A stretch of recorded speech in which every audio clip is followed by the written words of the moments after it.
Welcome to another episode of The Story Behind the Car. We're with Steve, and this is his 1952 Chevy.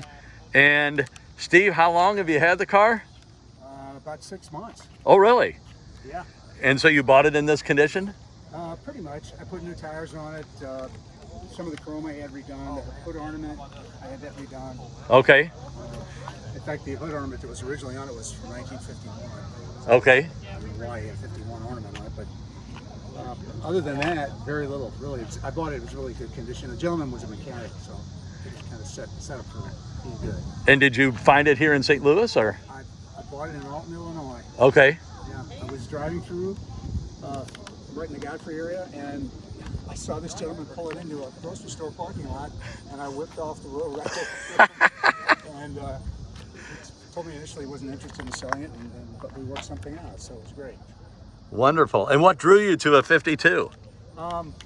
Believe it or not, on my honeymoon, I was, we went to my wife's grandmother's house, which we traditionally do. And while I was down there in Neosho, Missouri, Okay. I was just cruising myself and found an old 52 on a lot and paid $500 for it and drove it all the way back to St. Louis. And what year was that? 1981.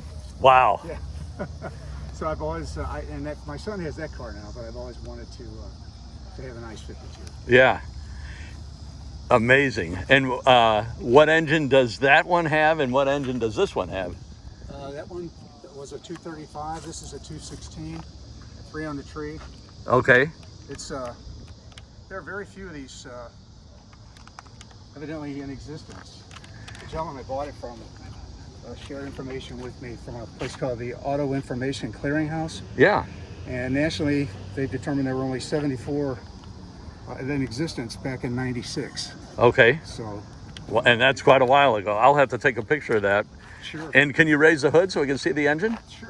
I don't know that I probably have seen a 216.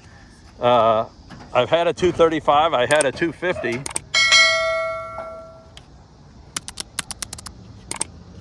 And it has the oil bath. Yeah, and it has a split exhaust manifold, so the dual exhausts are real duals. Oh, wow. I've seen some cars with duals in there. The one pipe is just kind of stuck up underneath the car. Yeah. For looks, but this is the real deal. And that's amazing. I've never seen that. Yeah. That's very impressive. But it's pretty much stock. I mean, I've had no issues with it.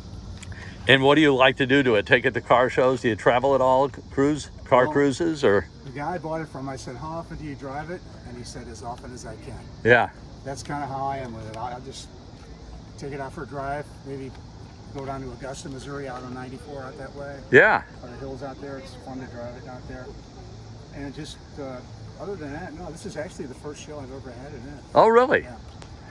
So I can't make it next week because I have a prior commitment, but there is a Hot Rod 100, and they're going to start in St. Charles, but head down to Augusta. They go 100 miles. Wow. But if you like, I can send you the link to it. I can't make it, but these guys they're Christians, have a car club, and every year they have a Hot Rod 100. Okay, great. Yeah. I'd like to have the information. I'll send it to you. Yeah, I just want to shoot a little bit more of the car just because it is such a nice example. I've got a friend that's looking for a 53. Yeah. I believe it was his grandfather's, and he's always wanted another one.